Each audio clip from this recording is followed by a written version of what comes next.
Now, AJ Styles has officially retired from WWE. What should have been a celebration of one of the greatest pro wrestlers of all time has fallen, well, kinda flat.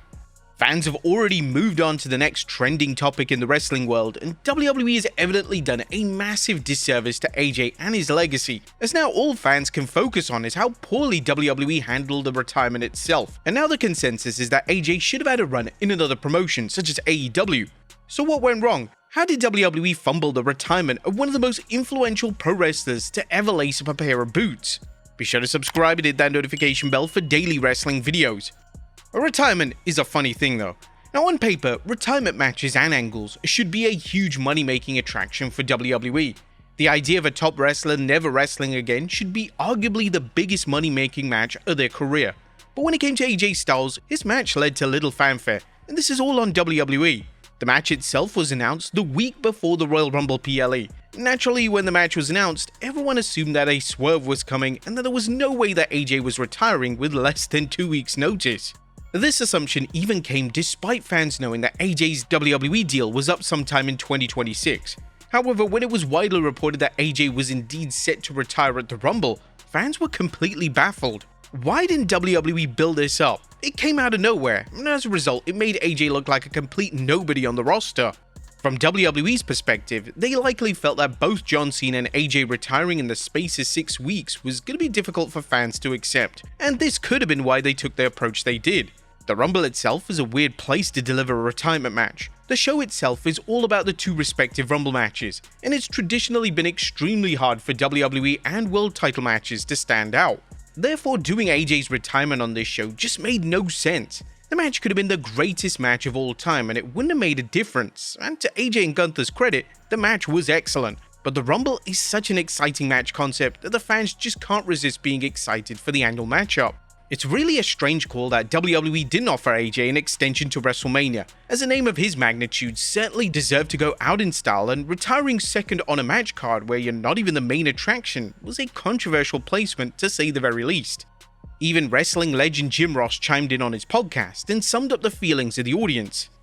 And I was a little underwhelmed after the match with Gunther and AJ. I was a little underwhelmed. I thought it should have been a bigger dog and pony show. That's just me, but that's how I felt when the match was over.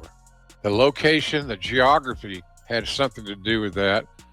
Let's face it though, a lot of the criticism comes from how little fanfare WWE delivered when it came to AJ. There was no goodbye promo, there was no roster appreciation moment. It just fell flat.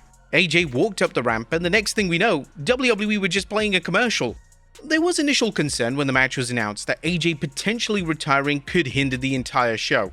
This concern came from the idea that fans may be furious that AJ retired second on the show, and as a result, they were going to hijack the rest of it. But ultimately, and maybe thankfully, this didn't occur, and AJ's retirement had no bearing on the show whatsoever. But doesn't that feel disappointing? It's just almost as if fans knew that AJ wasn't actually retiring, or they just didn't care, and hopefully the former is the case. The ring general.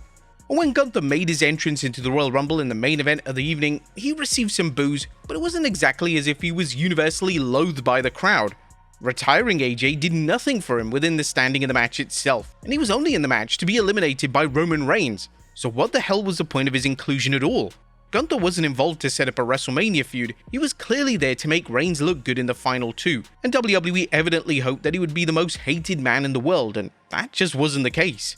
There have been lots of question marks whether WWE are taking the right approach with Gunther. Gunther has now retired Cena and AJ in the space of weeks, and on paper, Gunther should be the biggest heel in pro wrestling right now, but has he truly been elevated by these wins?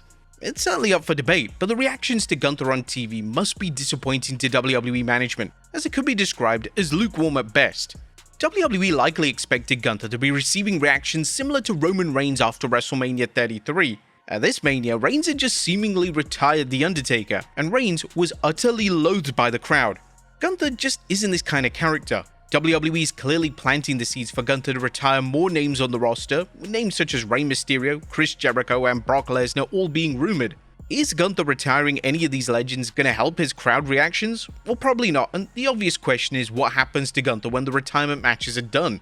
Does WWE just put the world title on him and present him as a final boss character? Does he then go on to retire Nikki Bella? Well, the recent presentation and booking of Gunther almost feels as if Triple H is making it up to Gunther after a weak 2025, and Triple H is having regrets when it comes to booking decisions such as making him tap out to Jey Uso at WrestleMania. Has WWE ever done a retirement match well? There have been countless WWE retirement matches over the years, with some being more successful than others. The first retirement match that fans can often cite as one of their favourites was Mick Foley in 2000.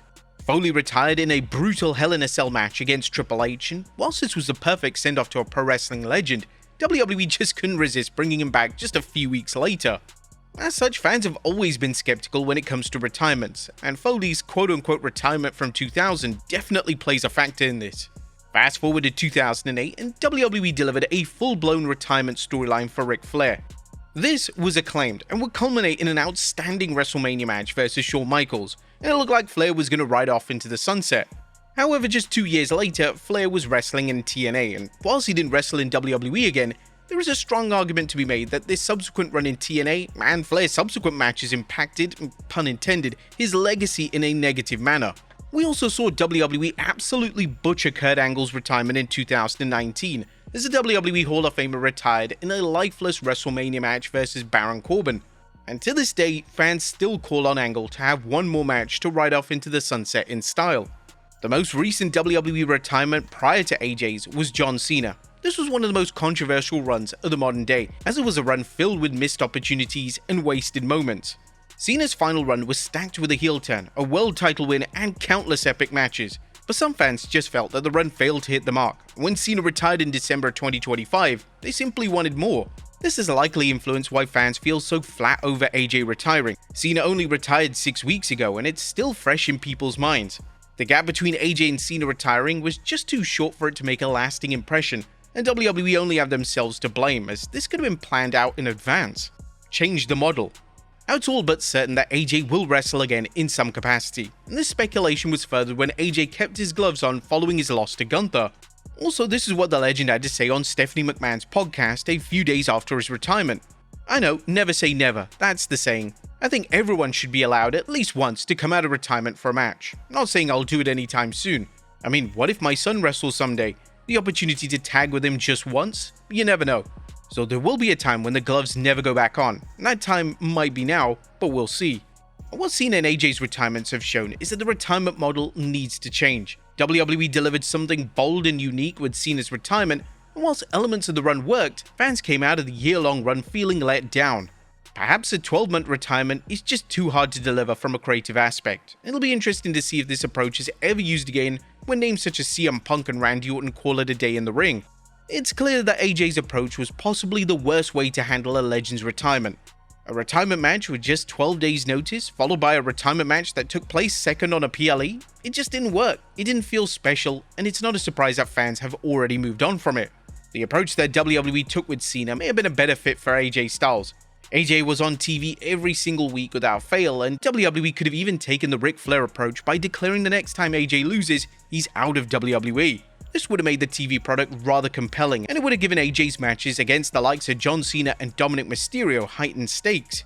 AEW is a company that mastered the retirement of Sting. When Sting retired on top, he was presented like the icon he is, and AEW quite rightly received all the praise in the world for how they handled his send-off. The tradition of retired wrestler always losing their final match doesn't work all the time, but WWE shouldn't be scared of deviating away from this formula and allowing a top wrestler to retire with their hand raised.